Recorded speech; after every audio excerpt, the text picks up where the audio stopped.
જય હિન્દ મારા કાકીના યોદ્ધાઓને કેમ છો? મજામાં? પેલા બધાને જય માતાજી. આ વિડીયો છે આપણા જે પોલીસ ભરતી બોર્ડના અધ્યક્ષશ્રીના પહોંચવો જોઈએ વિડીયો.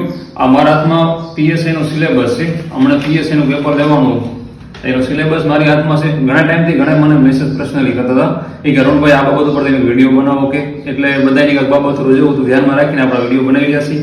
તો મારે વાત એ કરવાની છે તો મને ઘણા ગ્રુપ સાથે મોકલું છે અરુણભાઈ એ કે PSI માં કંઈક કે આપણે પર્યાવરણ, પછી વિજ્ઞાન અને અર્થશાસ્ત્ર એ કંઈક 25 માર્કનું એ લોકોએ આપણને આપેલું હોય. 25 માર્કનું મેં તમને પૂછ્યું સિલેબસ, અને આ લોકો કંઈક 4 માર્કનું પૂછ્યું હોય કે બરાબર છે. હવે ક્યાં 25 માર્ક ને ક્યાં 4 માર્ક?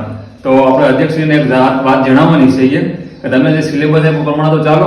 એટલે અમારી ખાસ રજૂઆત એ છે કે અમારું આવનારું કોન્સ્ટેબલ છે, એટલે કોન્સ્ટેબલમાં તમે શું કહે સિલેબસ મુજબ ચાલો તો વાંધો નહીં, કેમ કે પેપર ભલે તમે ગમે લેવલમાં કાઢો, પેપર તમને કાંઈ મતલબ નથી. પણ મતલબ એ છે કે અમે જે માની લો કે અર્થશાસ્ત્ર સબ્જેક્ટ છે, એક સબ્જેક્ટ કરવા માટે કેટલા ચોથા ખોળવા પડતા હોય છે, અને પછી સબ્જેક્ટ કમ્પ્લીટ થતો હોય છે. હવે તમે પૂછો જ નહીં તો કરવાનો કઈ મિનિંગ જ ન લ્યો ભાઈ. તો સિલેબસમાં તમે આપી દીધું છે 25 માર્કનું, પૂછ્યું 4 માર્કનું, અને જીકે લ્યો 25 માર્કનું હતું કરંટ ને જીકે ની, તો એ તેમ 33 માર્કનું પૂછી નાખ્યું. કરંટ 12 માર્કનું લોકો પૂછેલું છે.